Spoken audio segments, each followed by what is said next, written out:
ហើយយើងនិយាយអំពីដំណើរជីវិតរបស់យើងម្នាក់គឺមិនស្រួលទេពុកម៉ែបងប្អូនគឺអ្នកខ្លះក៏ដើរទៅអឺ ដើរទៅបានជោគជ័យអ្នកខ្លះក៏ដើរទៅបរាជ័យផងដែរដូច្នេះហើយគឺជីវិតរបស់យើងម្នាក់គឺមិនស្រួលទេពុកម៉ែបងប្អូនដូច្នេះហើយគឺយើងត្រូវតែពុះពៀផងដែរនៅក្នុងជីវិតរបស់យើងព្រោះថាយើងមិនដឹងថារស់បានដល់អាយុប្រហែលទេហើយអ្នកខ្លះក៏រស់បានត្រឹមតែអាយុ30 40ក៏បាន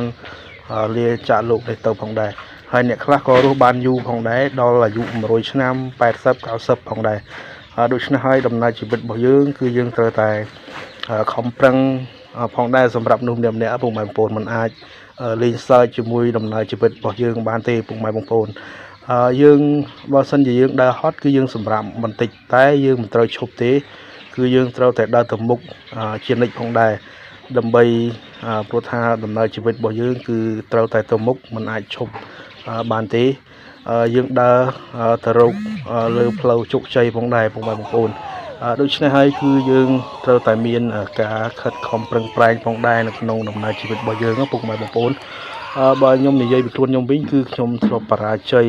រាប់ផ្លេចផងដែរសម្រាប់ជីវិតរបស់ខ្ញុំពុកម៉ែបងប្អូនខ្ញុំធ្លាប់បរាជ័យច្រើនដងហើយប៉ុន្តែខ្ញុំនៅតែមិនបោះបង់ទេខ្ញុំគិតថាបើសិនជាដង្ហើមរបស់ខ្ញុំនៅតែដបខ្ញុំនៅតែមានសង្ឃឹមនៅក្នុងជីវិតរបស់ខ្ញុំផងដែរពុកម៉ែបងប្អូនគឺខ្ញុំមិនដែលអស់សង្ឃឹមទេទោះបីជាខ្ញុំបរាជ័យប្រហែលដងបរាជ័យរឿងស្នេហាបរាជ័យរឿងការងារក៏ខ្ញុំមិនដែលអស់សង្ឃឹមដែរព្រោះថា